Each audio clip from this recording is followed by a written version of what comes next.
First class continuation, the properties of dielectric materials. Already in last class we discussed the behavior of dielectric materials in electric fields. So now the properties of dielectric materials. So first one, the dielectric materials does not contain free charges but it contains bounded charges.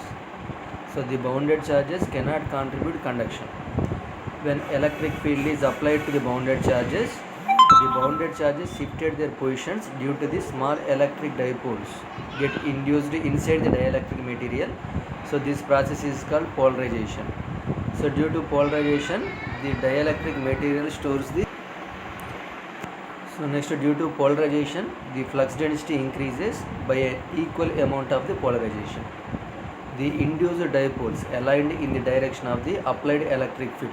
Already these points we discussed.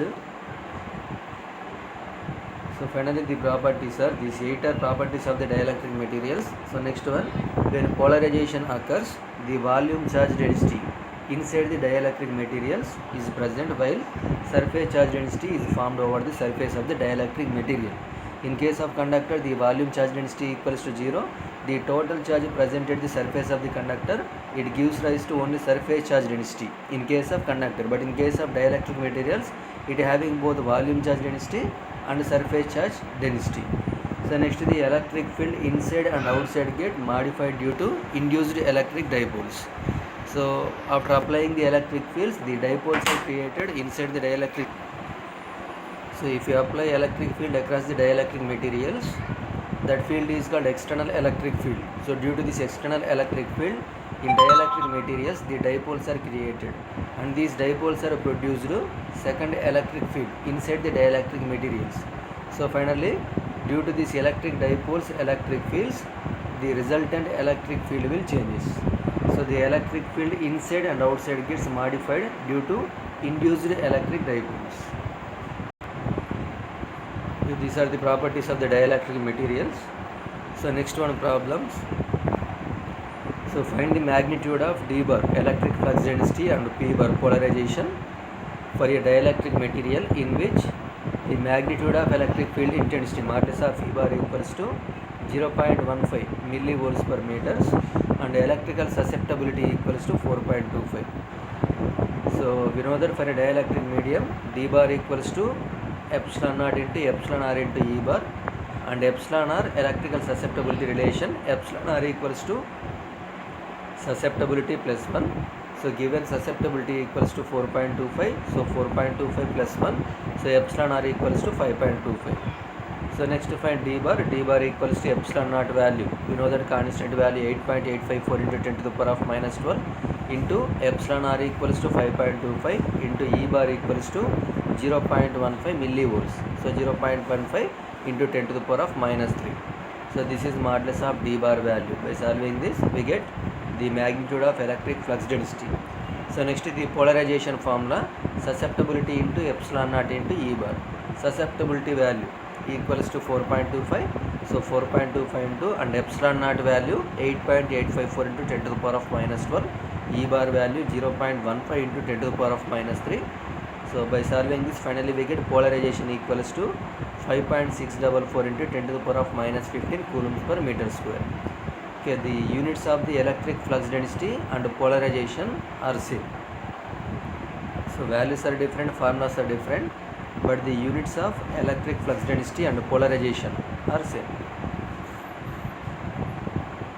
So next to another problem. So these are the problems on capacitance.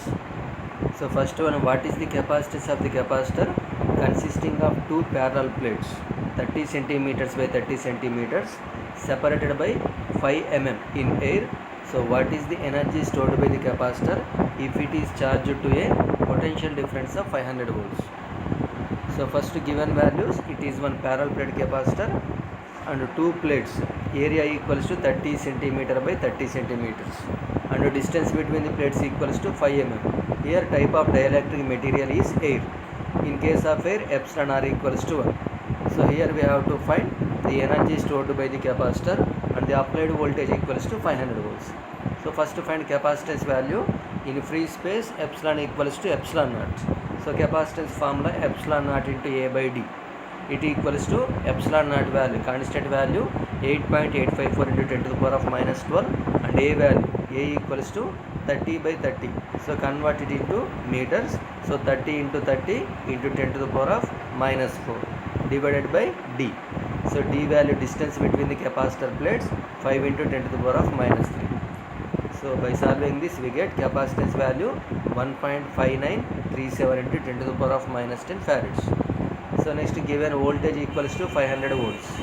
So energy stored by the capacitor formula 1 by 2 CV square. 1 by 2 capacitance value and V value 500. So finally we get energy value equals to 20 microjoules.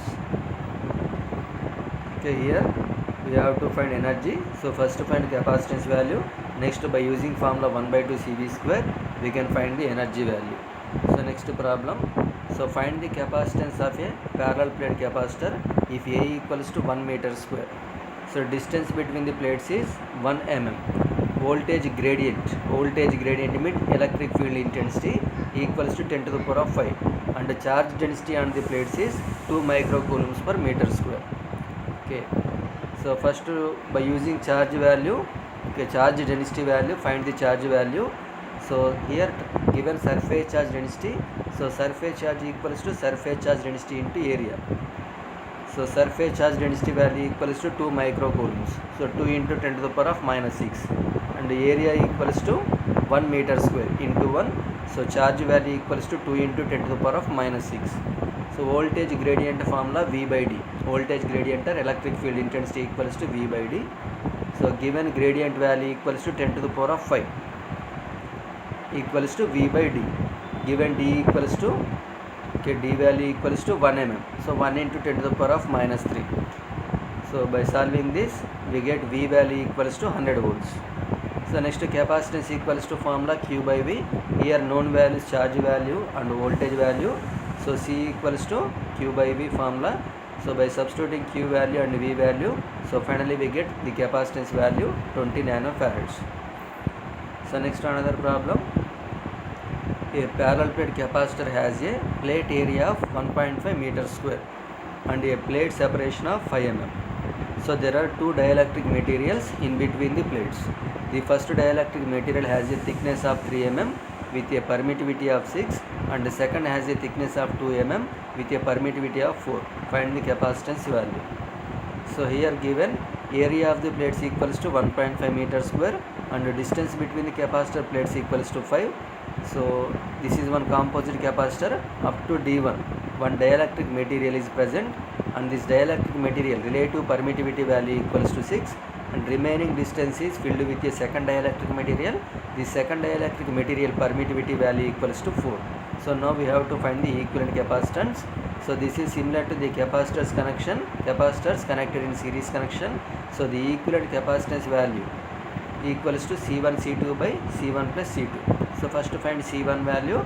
C1 equals to epsilon 1 into A by D1. Epsilon 1 equals to epsilon naught into epsilon R1 into A by D1. Similarly, C2 equals to epsilon naught into epsilon R2 into A by D2. So C equivalent, here the formula is 1 by C equivalent equals to 1 by C1 plus 1 by C2. So also we can write C equivalent equals to C1 C2 by C1 plus C2.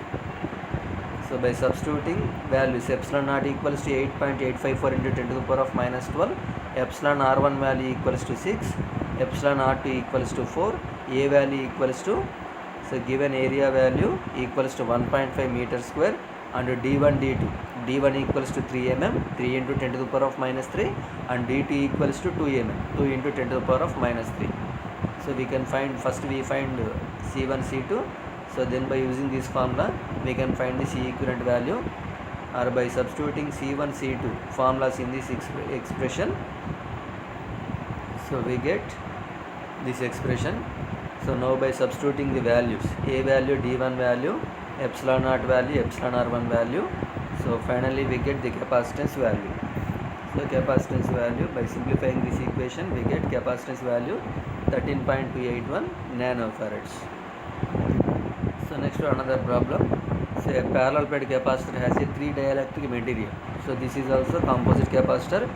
So 3 materials. First one, epsilon R1 equals to 1, D1 equals to 0.4 mm. Next epsilon r2 equals to 2 and d2 equals to 0.6 mm. Epsilon r3 value 1 and d3 value 0.8 mm, while area of cross section is 20 centimeter square. Find the capacitance value. C1 formula, C2 formula, C3 formula same. C1 equals to epsilon 1 into A by d1. So epsilon 1 equals to epsilon naught into epsilon r1. So similarly C2, C3. So this is also capacitors in series connection case, similar to capacitors in series connection. So C equivalent equals to 1 by C1 plus 1 by C2 plus 1 by C3. So first by using these formulas find capacitance values by substituting these values. So first to find C1, C2, C3. So next by substituting C1, C2, C3 in this formula. So finally find the C equivalent. So in this case C equivalent value 9.8378 picofarads. So by solving this expression we get equivalent capacitance. So next to another problem. An air capacitor consists of a parallel square plates of 50 cm side and is charged to potential difference of 250 volts. When plates are 1 mm apart, so find the work done in separating the plates from 1 to 3 mm. Assume perfect insulation. So here we have to find the work done in separating the plates from 1 to 3 mm. Okay.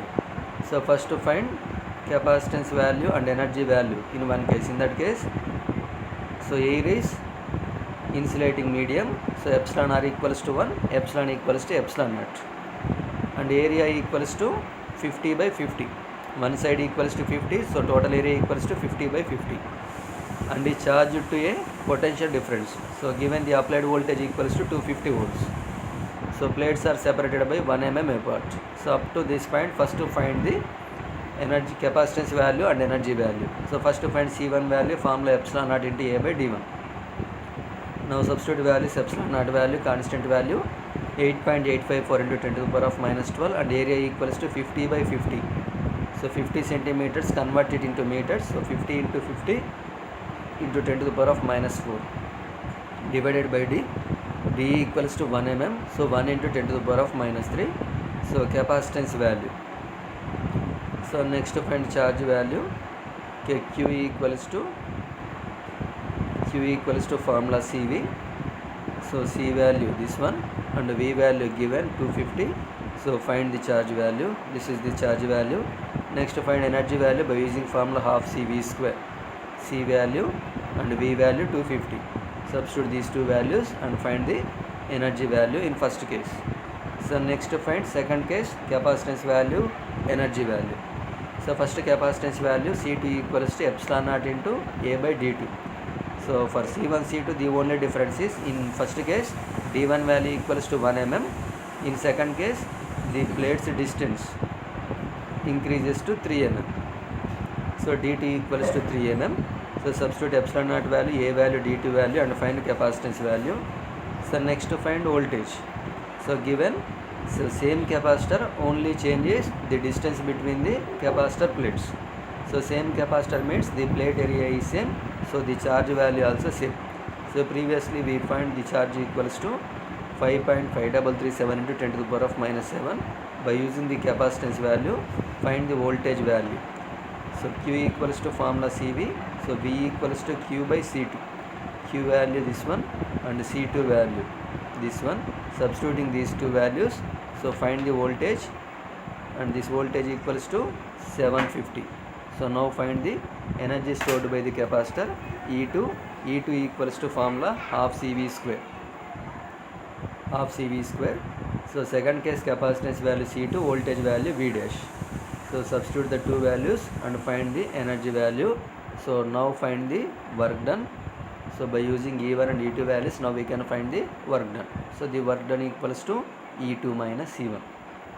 Okay, here we have to find the work done in separating the plates from 1 to 3 mm. So to find this one, first to find the energy with 1 mm. So next to find energy by using 3 mm. So next, by subtracting these two energies, we get the work done in separating the plates from 1 to 3 mm. So here we find first C1 value by using D1 value equals to 1 mm, here C2 value. So charge value, fixed value, if area of the capacitor plate area changes, then only the charge value changes, otherwise same charge stores on the capacitors. So here capacitor plate area not changed in both cases, so same charge value. So by using this charge value, find the voltage value, in second case voltage value. Next find energy value. Next work done equals to E2 minus E1.